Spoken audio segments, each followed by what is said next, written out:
everybody, and welcome to this week-long online course on classical Indian philosophy organized by Bhaktivedanta Research Center.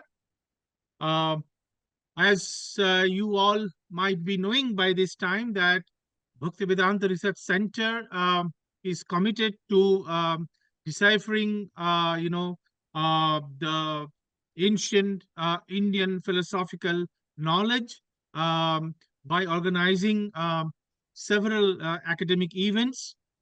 And this particular course on classical Indian philosophy is part of that program. We are also engaged in uh, developing a digital library of classical Indian philosophical texts. And very soon we will be starting, digitizing many of the old manuscripts, which are available in many libraries throughout Bengal. So we are very much, committed to exploring the classical Indian philosophical, cultural, religious, insights. So we are very happy to have uh, been able to organize this online course. And as you, my dear participants, you might be knowing that we don't accept any fees for this participation in the online course. But the only request that I have on behalf of Bhaktivedanta Research Center to you all to be present in all the academic sessions, to actively participate in the discussions, and that is the requirement that we have, that we can demand from you.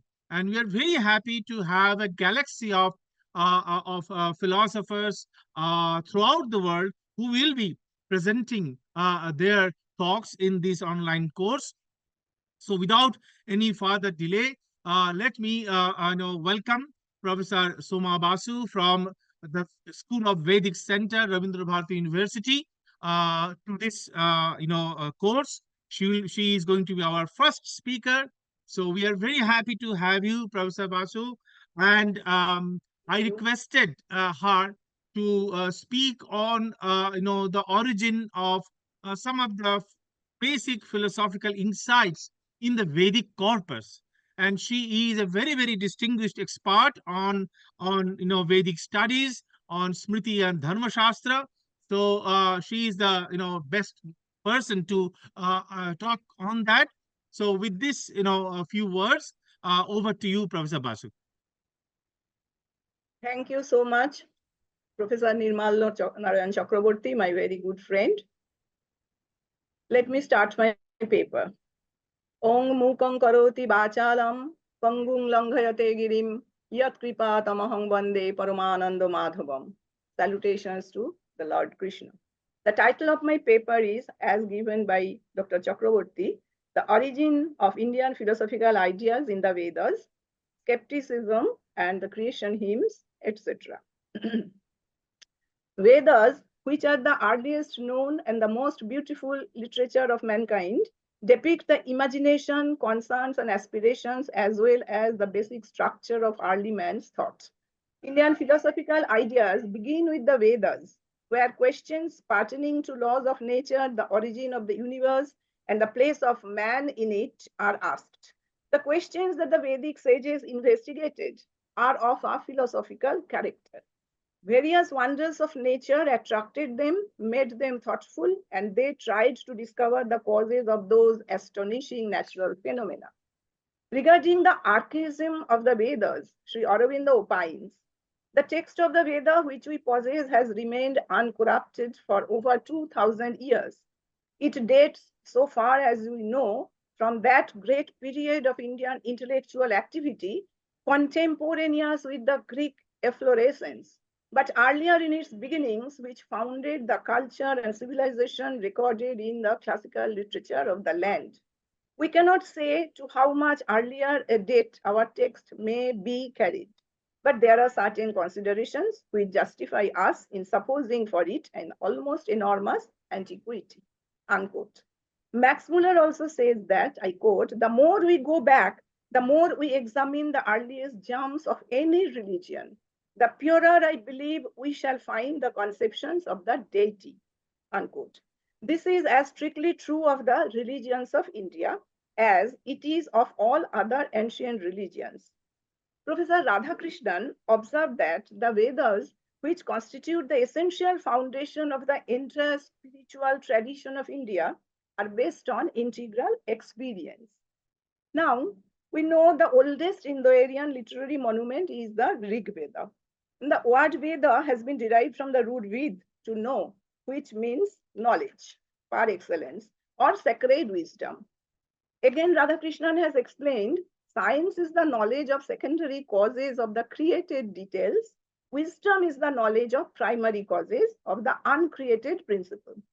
He further opines that unlike the Bhagavad Gita or the Bible or the Tripitaka, it is not a single literary work, it is a whole literature which arose in the course of centuries and was handed down from generation to generation through oral transmission. There is no doubt about it that Vedic religion actually revolved around the sacrificial institutions, which is an elaborate and enhanced form of fire worship, as Professor P.V. Kane has expressed it as, I quote, the underlying idea of this emphasis on the worship of Agni seems to be that the oblations thrown into the fire reach the sun that sends rain, from which springs corn, that is the sustenance of all beings. Unquote. Though praising their divine form was the prime aim, there is none denying the fact that subtle observation and sharpness of intellect and experience from daily life led the ancient seers of the mantras to unfurl basic concepts or ideas of philosophy. The deities worshipped and praised in the Rig Veda are, apart from anything else, superimposition of various natural phenomena. When we worship any of the Vedic deities, we intend to make that deity the supreme one, all other deities being forms or manifestations. He is attributed with the qualities of a monotheistic deity. Again, when several deities are given the first place, we get what is known as henotheism as distinct from monotheism. Now, in the Nasadiya hymn or the creation hymn of the Rig Veda, the sage asks, where from all creation had its origin, he whether fashioned it or whether he did not, he who surveys it all from the highest heaven, he knows or maybe even he does not know. Interestingly, the beginning of the organization of the universe as understood by Vedic people is never revealed to us, excepting through the hymns which have a sort of theistic element in them. We have not yet succeeded in identifying it. The Asavamya hymn of the Rig Veda, which is composed in the language of a deep riddle to which no direct meaning can be attached, contains a number of queries about the creation, universe, gods, and life, which are expressed in a mysterious and opaque language. There is no solution whether maybe the explanation given by different commentators and Sayonacharya also. There are Vedic schools that believe in polytheism, wherein numerous gods have different natural functions, whereas henotheistic belief is this, where only one god was worshipped, but others were also thought to exist. Monotheistic belief is to put faith in a single god. The monotheistic belief where there is an absolute reality that goes beyond the gods, that includes everything that exists. Vedaham etang purusham mahantam aditya varnam tamasaha parastat. Meaning, I have realized this great being who shines effulgent like the sun beyond all darkness. One passes beyond death only on realizing him. There is no other way of escape from the circles of birth and death, says the Shvetasvatara Upanishad. Radhakrishnan again wrote, if philosophy takes its rise in wonder, if the impulse to it is in skepticism, we find the beginnings of doubt in the Rig Veda. While continuing, he says, certainty is the source of inertia in thought, while doubt makes for progress. Now we find Rig Veda 181.3 says, Agni kindled in many places is but one. One is the all-pervading sun. One that dawn, spreading her light over the earth, all that exists is one, whence is produced the whole world. Then another stanza, Rig Veda 8:52-8 says that Eko ebagnir bahudha samidha, eko surya visham anuprabhutah, etc. One fire burns in many ways, one sun illumines the universe, one divine dispels all darkness.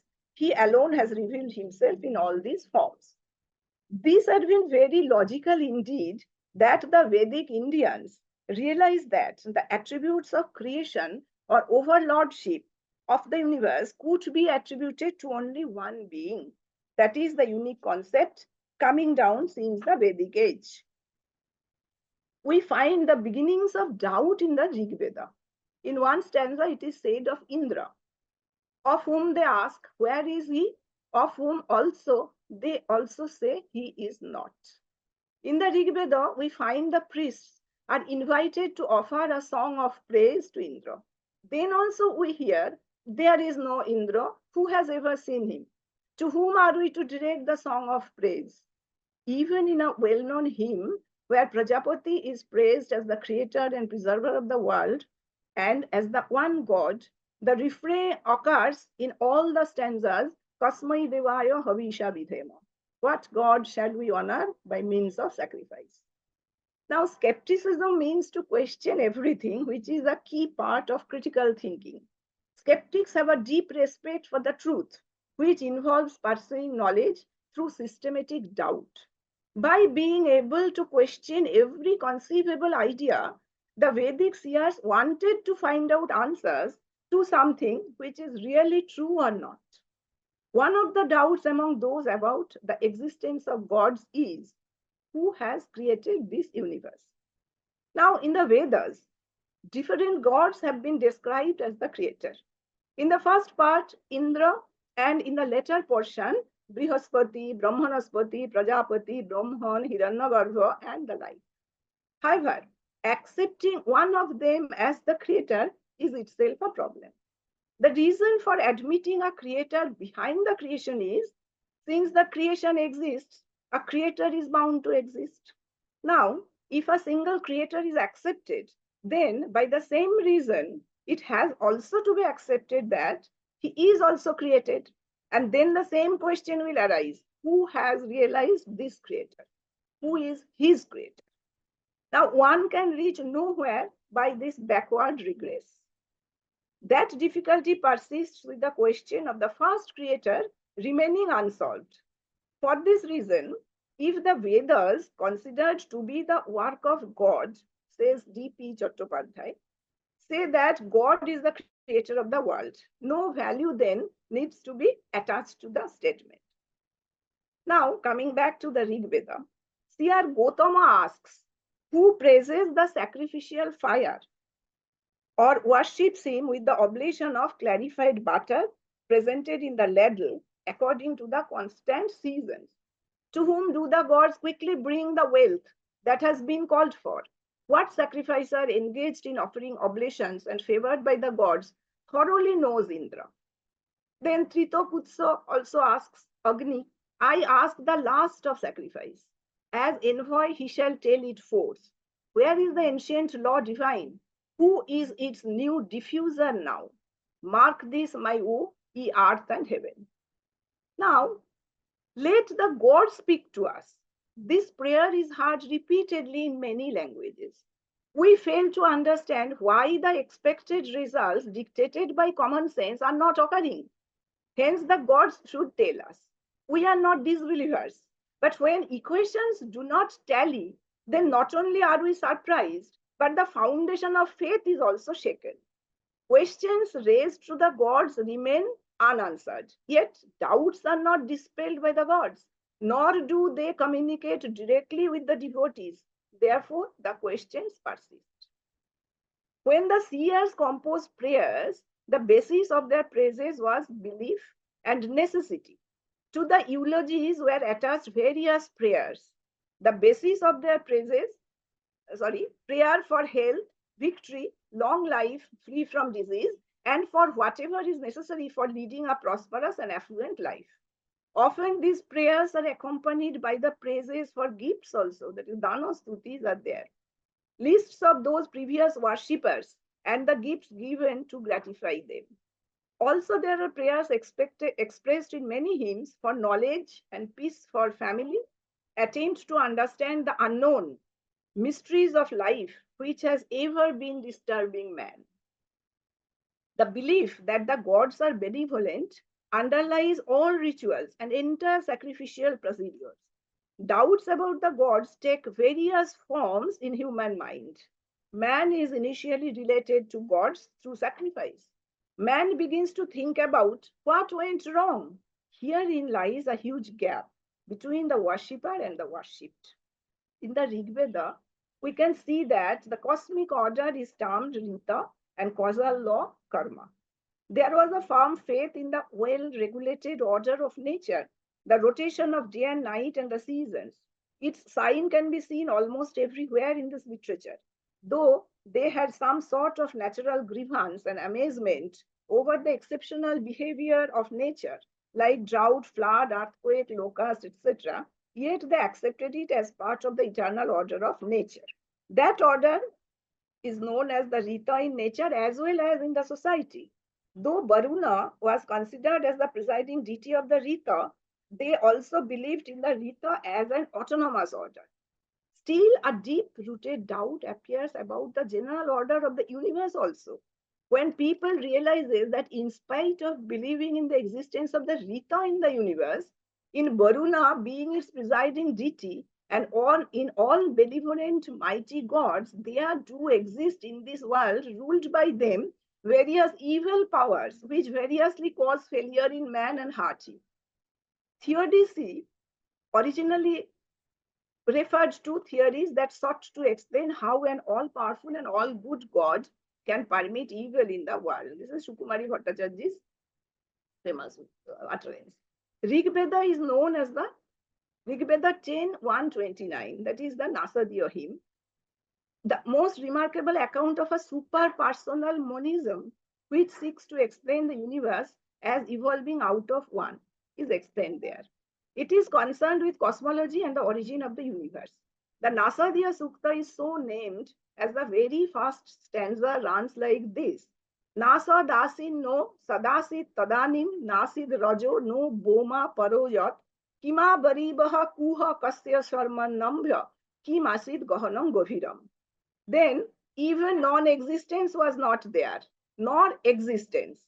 There was no air then, not the space beyond it. What covered it? Where was it? In whose keeping? Was there then cosmic fluid in depths unfathomed? A hymn with this kind of cryptic meaning is known as Nasadiya hymn. This too, like the Asabamiya hymn, derives its appellation from the combination of first two words. Nasadasinna Sadasid. According to Sayanacharya, the composer of this hymn is Prajapati, named Parameshtin, and its presiding deity is Prajapati. The hymn begins with the non-existent was not there, etc. Here, the moment is imagined by the poet before creation, when there existed neither the creation nor its element. Then nothing existed above and below the space, neither any element for covering nor any elements or its container. A state devoid of all elements is being imagined in the space at the beginning of the creation. Unfolding the mystery of the creation, it is said in the next stanza, darkness was there, at first concealed in darkness. All was discriminate chaos. All that existed then was void and formless. By the great power of warmth was born that unit. This is Rig Veda 10:129-3. Needless to say, in this conception, the mystery of the universe is expressed by a cryptic connotation, of course, undoubtedly the element of poetry present in it. Darkness was covered by darkness. Through great penance emerged one, the original fundamental self of creation. The whole of it is rich in connotative meaning, but contrary to denotative meaning. A vague idea is born, but no distinct knowledge was there. There might not be any chance of getting a more evident answer than this about the most fundamental queries of life. It has to be said that Here too, these questions remain suspended in air, essentially unanswered. The utterance of such kind of queries is most significant. The emergence of so deep philosophical queries adds to the glory of any ancient civilization. What is noticeable here is that man reflecting on his daily experiences, his environment, and asking questions, regardless of the availability of the answers. In, the, in stanza 6, after a gap of three stanzas of the same hymn, we confront another query. The poet says, who really knows? Who in this world may declare it? Whence was this creation? Whence was it engendered? The gods were subsequent to the world's creation, so who knows whence it arose? Then he from whom this creation arose, he may uphold it, or he may not. No one else can. He who is its superintendent in the highest heaven, he assuredly knows, or if he knows not, no one else does. The concept of a creator behind this creation and the related queries are at the basis of every wonder of man. Who is likely to know this? Who knows it? It might be known to him who has created it, but then the sage again is more skeptical about this. Does he really know it at all? That means even the creator might not be aware of all aspects of creation, which is such a vast mystery. As soon as the great first creator, the vulnerable one, was born, the other gods lost their seniority as they were created later. Hence, he became the supreme one. Even after declaring this, it is being said that even he may not know the mystery of the creation of the universe. Then, what is prominent in this statement is the deep respect and wonder for creation, as if its glory will be diminished if it is known even to the Creator himself. Now, all over the world, inquisitiveness about the mysteries of life is preserved in secret, like an invaluable asset by a few wise people. There are a few such hymns in the Rig Veda and the Atharva Veda whose interpretation is not beyond question, whose intended subject has remained shrouded in mystery, even after interpreted variously by different commentators. That means it is quite impossible to penetrate the state of intense realization of the composer's seers with the aid of only denotative meaning as those they wanted to keep veiled in mystery. The concept is before creation, all this was darkness shrouded in darkness. There was an impenetrable void or gorge of waters, just like the Purana also describes Vishnu as resting on the Anant Nag or the serpent infinite in the ocean. The Brahmanda Purana informs that Brahma, known as Narayana, rested on the surface of the waters. And the Vishnu Dharmottara also says that Vishnu created the waters, and afterwards the creation of the egg and Brahma took place. Until through the power of tapas, literally meaning heat, that is the creative heat by which the hen hatches life from the egg. This I quoted from Radhakrishnan. Or the passion of austerity, the one evolved into self conscious being and became a creator by self limitation. He never depends on anything other than himself for his manifestation. In other words, the one gets manifested by its own power, by its tapas. The world is created by the personal self conscious God who acts by his intelligence and will. This is how, according to the Vedic seers, the whole creation arose. Now, the seer of this hymn admits that all this is a surmise. For, thus said Radhakrishnan, it is not possible for us to be sure of things which lie so far beyond human knowledge. I quoted. In Rig Veda 164:32, the seer says that he who made all this does not probably know its real nature. In another stanza of the Rig Veda, we hear the confusion getting more complicated. He, the first origin of this creation, whether he formed it all or did not form it, whose eye controls this world in highest heaven, he verily knows it, or perhaps he knows not. This is the translation by Max Muller. According to the theory of creation of the materialists, the creation originated from the fundamental and physical elements without the aid of any divine or spiritual power. And this is just the opposite so far as the theory of creation of spiritualists is concerned. According to the theory of spiritualism, the creation came into being with the help of divine power. At that time, we are talking about, no theory of creation was devised by man consciously. Still, like any other ancient civilization, in India also, the concept of the creator being a god was also prevalent.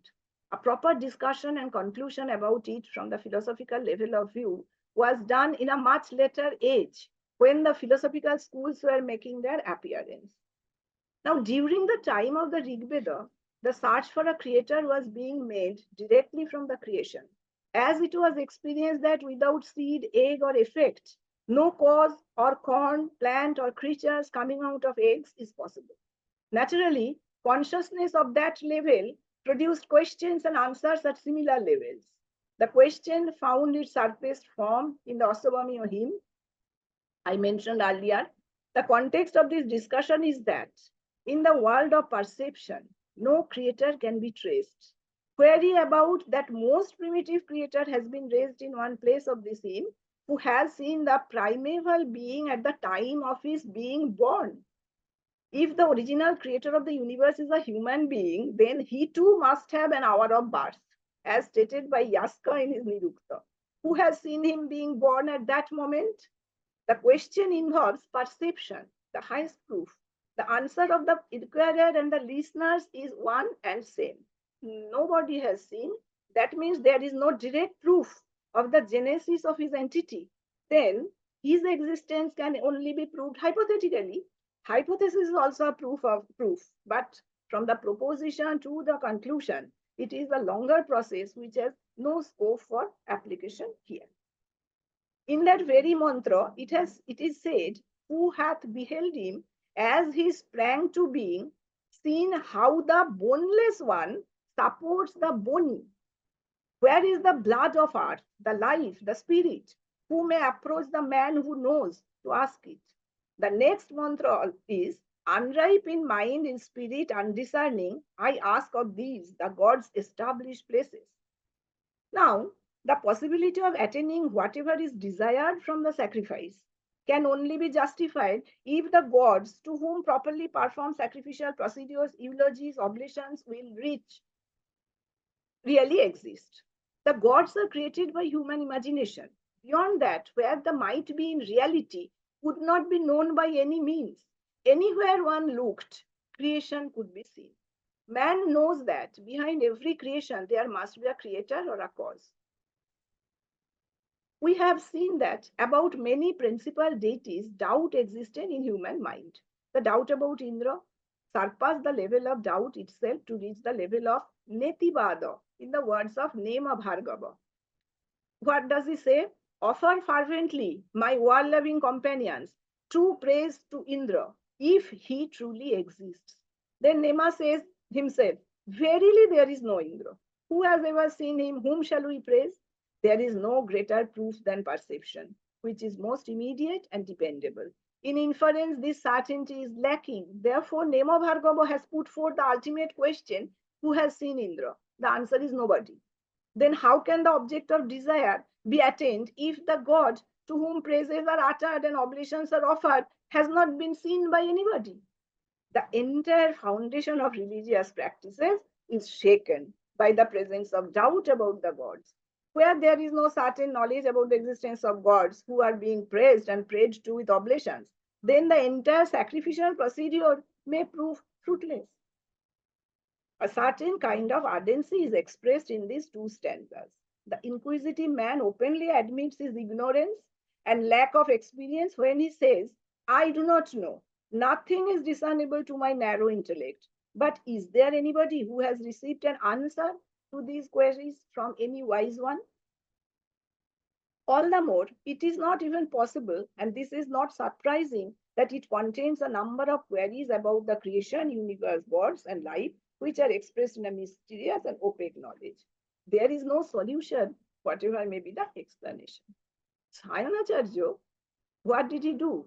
He tried to interpret this after a gap of approximately 2,500 years after the Vedas composition at the time of revival of sacrificial procedure and reawakening of Brahmanism in Vijayanagar.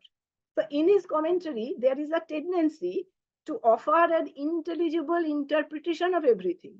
As a result, he had to be much careful while taking recourse to the grammatical and syntactical modes of interpretation.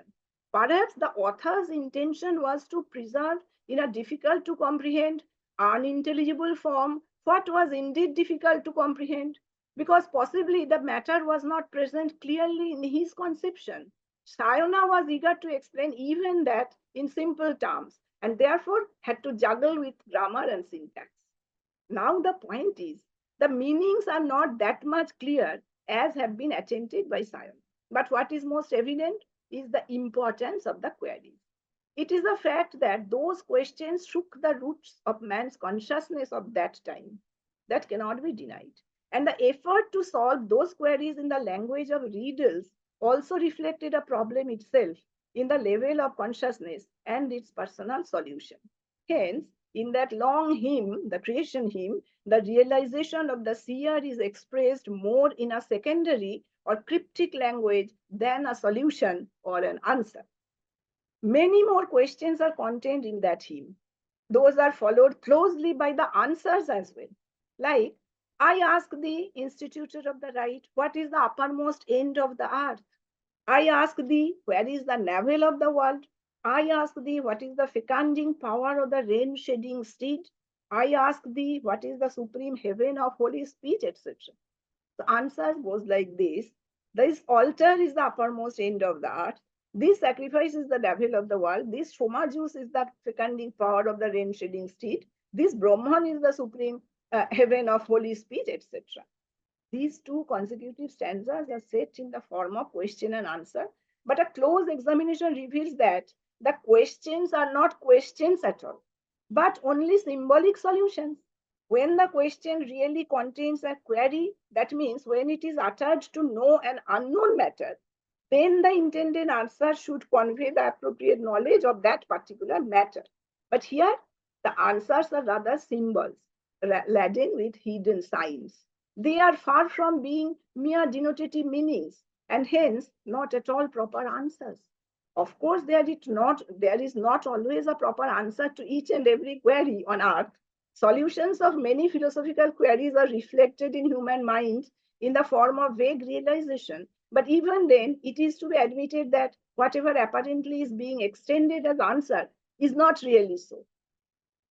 Now, in the midst of many countries, a certain type of sacrifice has been described as the original cause of creation, where the gods offer as sacrificial oblation some god, possibly the greatest among them.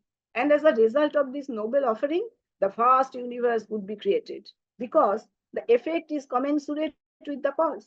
The desired objects of other sacrifices are small in importance, permanence, and significance. Therefore, in other sacrifices, the intended fruit, though insignificant in purpose, lies in its importance and stability. Therefore, in such cases, sacrifices of horses, bullocks, buffaloes, goats, lamb, etc. are sufficient. But where the result is the creation of the whole universe, there the sacrificial animal has to be equally great. Now, the subject matter of the famous Prajapati hymn is the sacrifice of Prajapati himself as the animal to be slaughtered in the sacrifice at the beginning of creation. In that primitive moment, it is asked, what was the authority of the sacrifice? What was the limitation? What was the first cause? What was the clarified butter? What was the enclosure? What was the meter? What was the Prayuga text when the universal gods offered worship to the god? This is Rigveda 10, 130, number 3.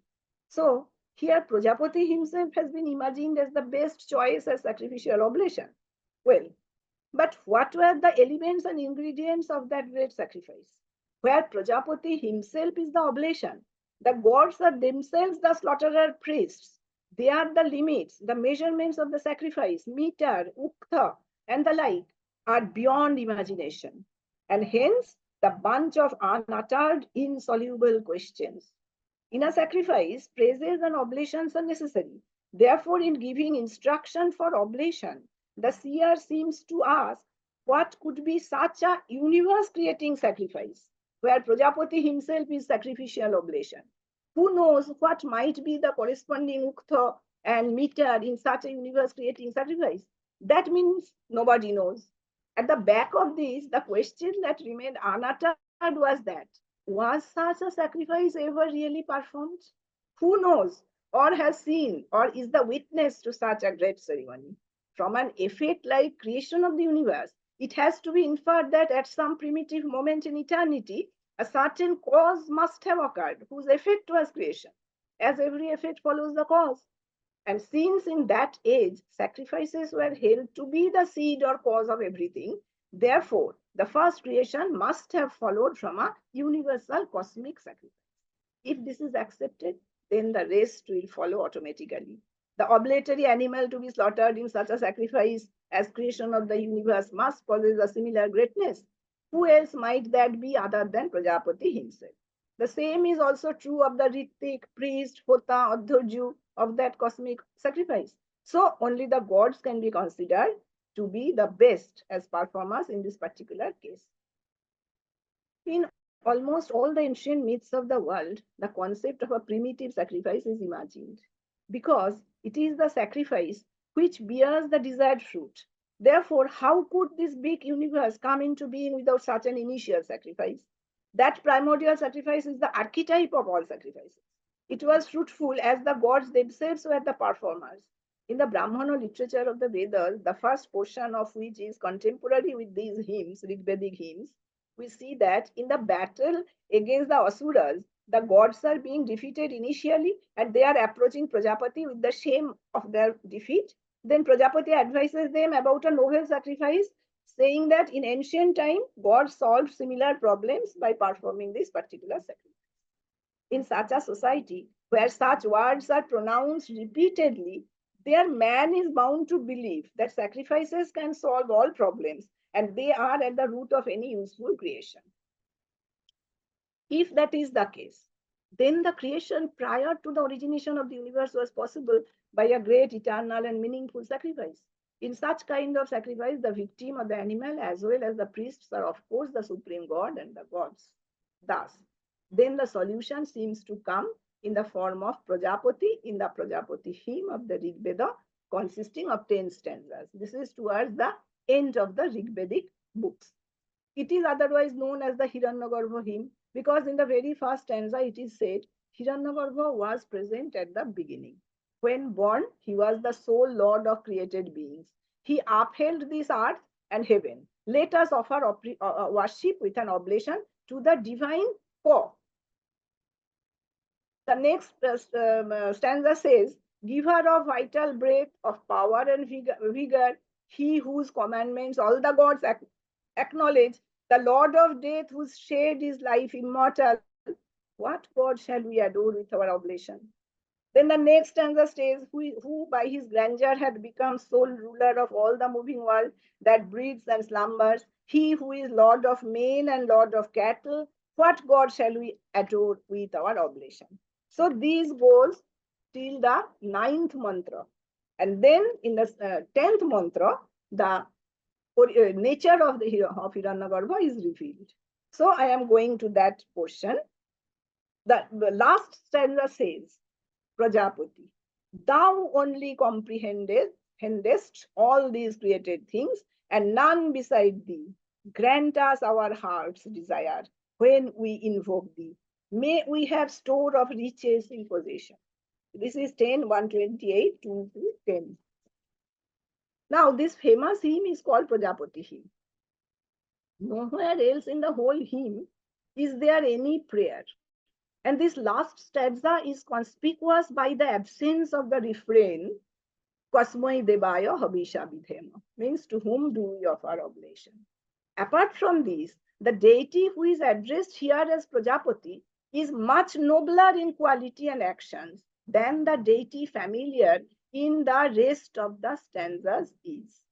The God who is present all through the hymn is the supreme and the highest and the only creator of the whole creation. It is true that seers of the Rig Veda have a tendency, I told earlier, that to declare as greatest whichever they were worshipping on a particular occasion.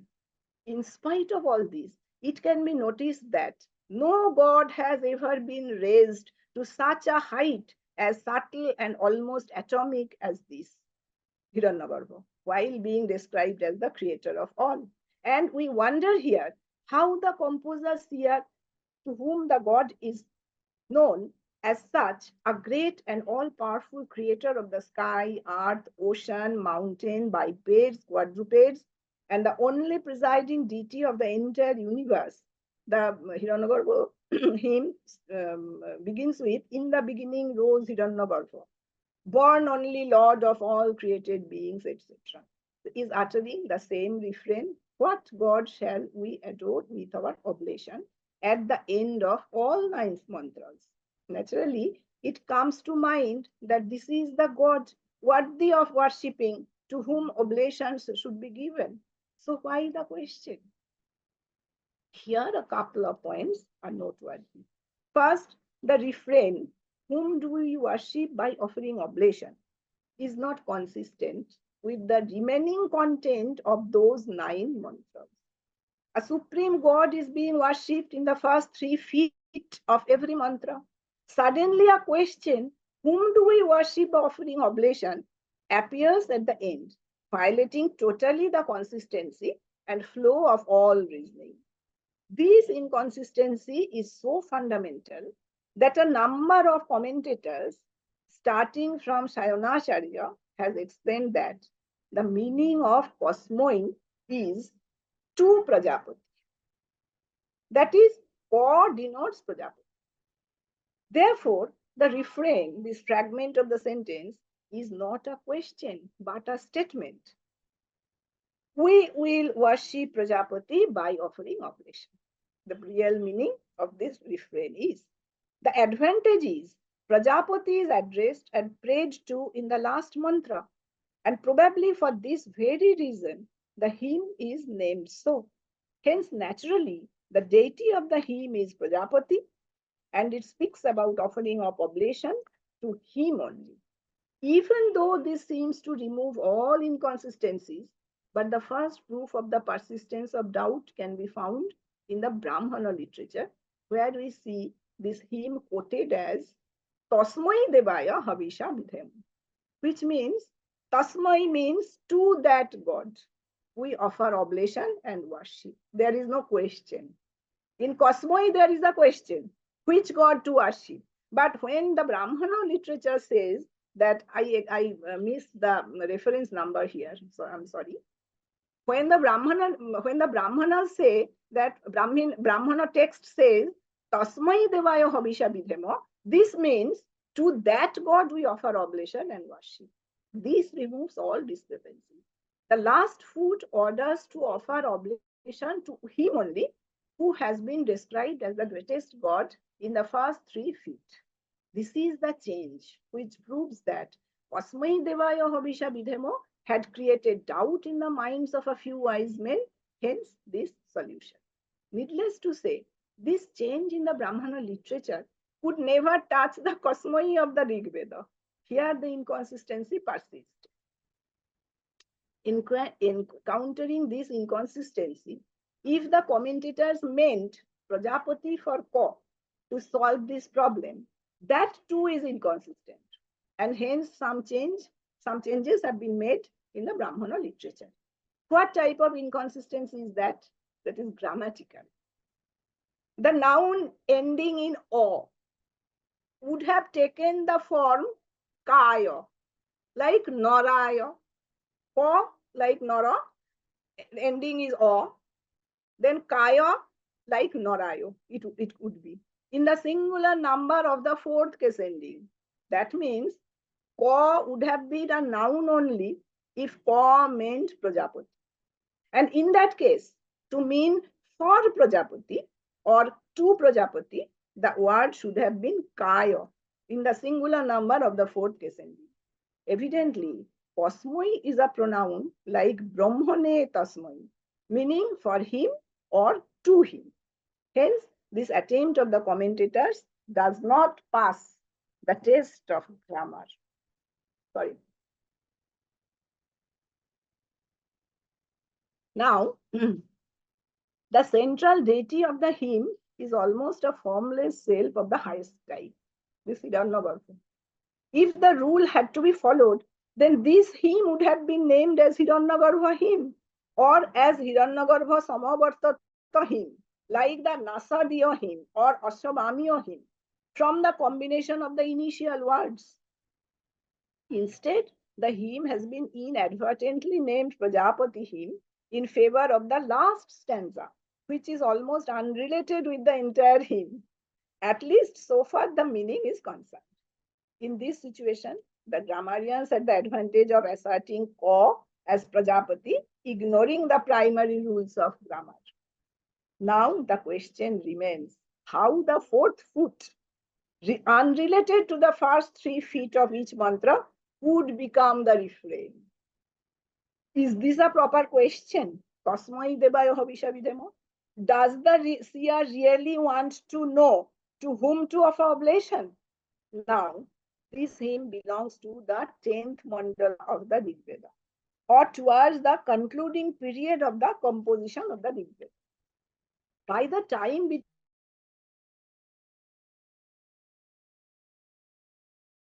between the 15th and 16th centuries, the pantheon of gods had become so solid. As a result, the pantheon of gods has become so swollen by the entry of regional and temporary gods that a large number of the hymns are subsequent dedicated to all the gods, either to the subsequent residing deity or the hymns are dedicated to all the gods. The gods are all gods, Vishedeva. Though in some of the mantras of such hymns, some particular gods are mentioned by names, still a conception of collective group of gods has been imagined. The gods and sacrifices have increased in number and complexity, and particular sacrifices and oblations for particular types of gods have been specified. This hymn, which is not at all a Prajapati hymn, is to be seen in this perspective. In the first part of the first mandala of the Rig Veda, and in the later portions of the 10th mandala of the Rig Veda, a number of abstract and formless deities like Paramatman, the universal soul, time, Kala, Brihaspati, Brahmanaspati have made their appearance.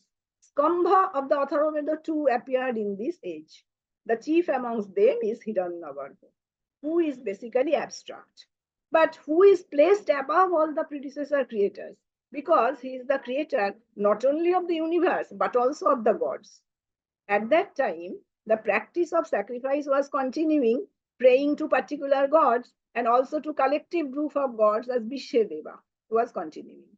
In these circumstances, when a supreme creator, the god of the gods, the primordial creator of all creatures, appears in the realization of some seers, then a couple of queries arise.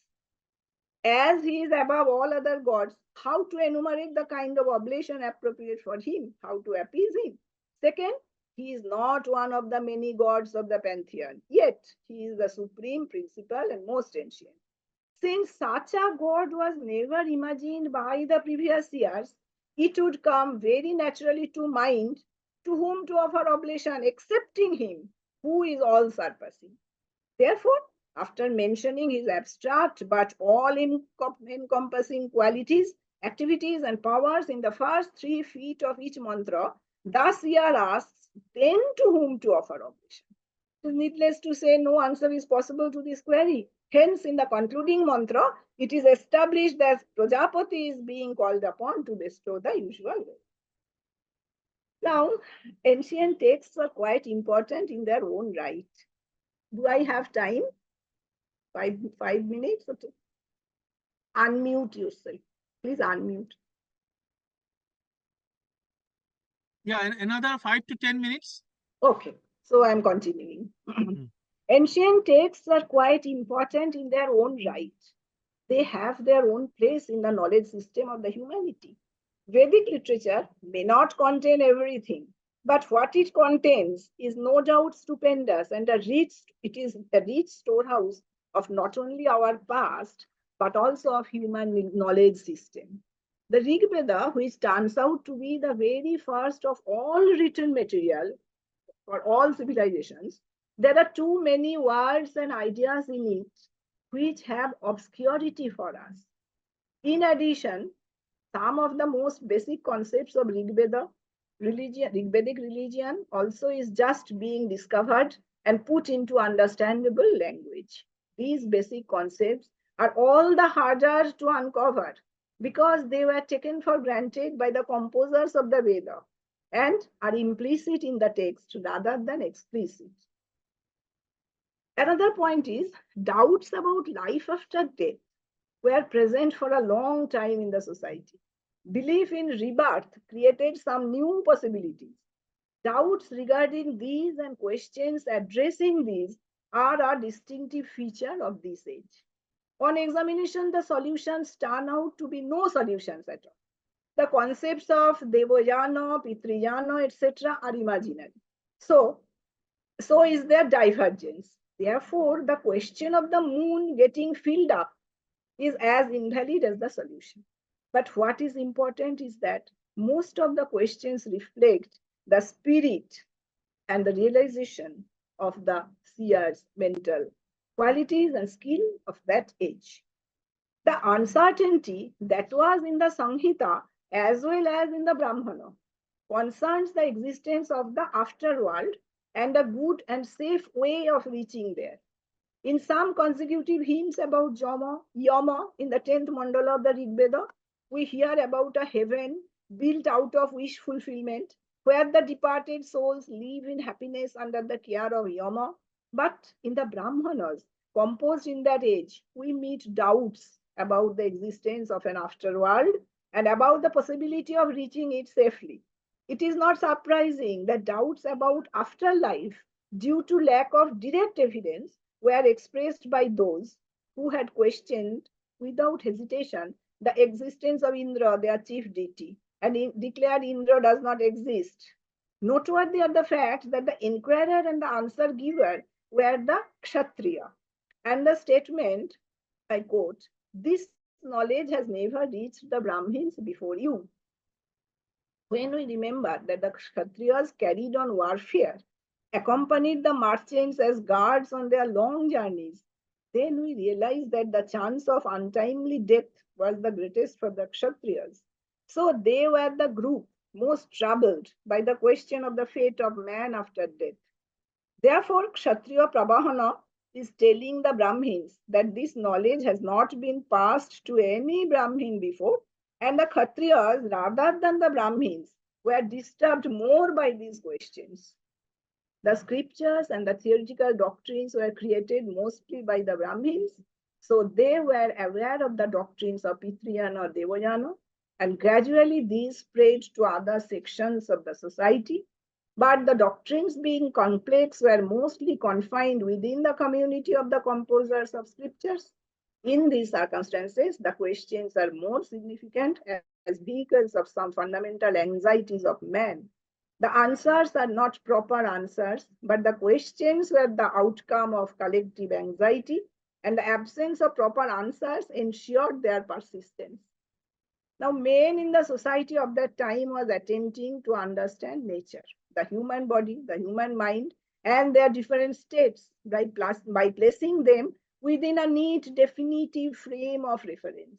Therefore, they were trying to arrange them in order of strength and quality because they had questions about their place and significance in the universe.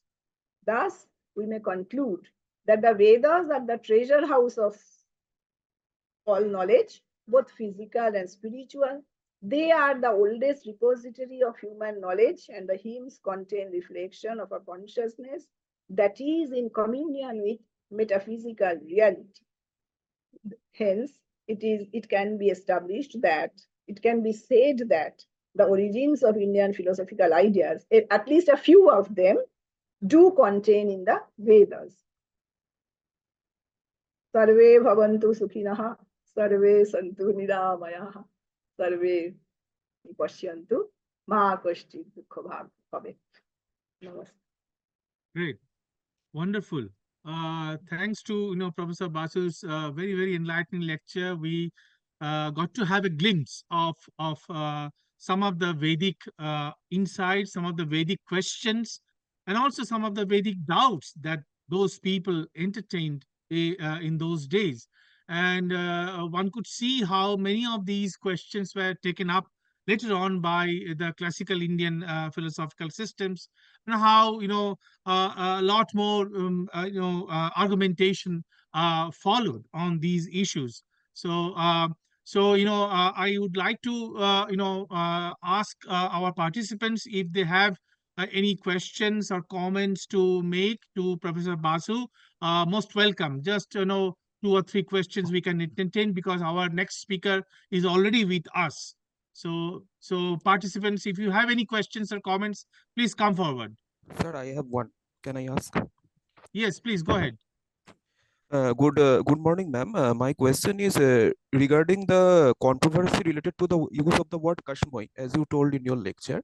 We have seen that in Mimamsa philosophy is basically based on the Karma Kanda of the Vedic literature. But in Yes. Mimamsa philosophy, very surprisingly, instead of referring to any particular god, they are giving the highest importance to Vedic literature itself. So this change, this inconsistency with the Vedic Karma Kanda part, where we can have several reference to several gods, is this inconsistency is because of this? Can we relate this inconsistency with the use with the controversy related to the word of the use Kashmai? Yes, that is what I exactly tried to mention. Because if the 3 feet contain no reference about the god, no reference to the god, then in the fourth foot, how come the question, how come can the question arise? Because they are not telling anything to any god or accepting to Hiranyagarh. Yes. Then Cosmoi, how does it relate to the 3 feet of the stanza? So for relating this for Cosmoi, and actually it should not be Cosmoi. If this ko indicates the Prajapati himself, then it should take this kaya like Naraya. If you see the word Naraya is the fourth case ending. So Cosmoi denotes only the Hiranyagarbha itself.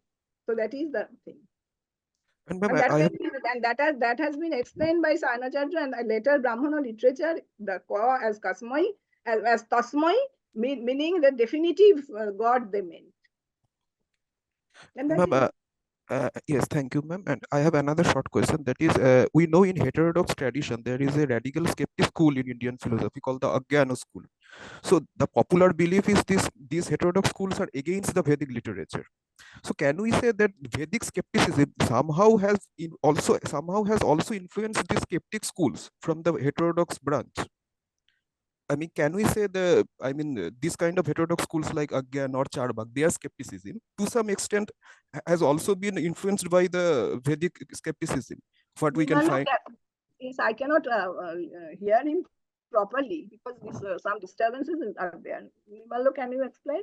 Okay. Yeah, What is his I question? think what he's Yes, asking is, we find skepticism quite well developed in the Charvaka, and also yes, in some other allied philosophical systems. Like So yes, what Agyana he is school. asking, yeah, so what he is asking, whether these later day skepticisms are influenced by the Vedic skepticism in any way or not.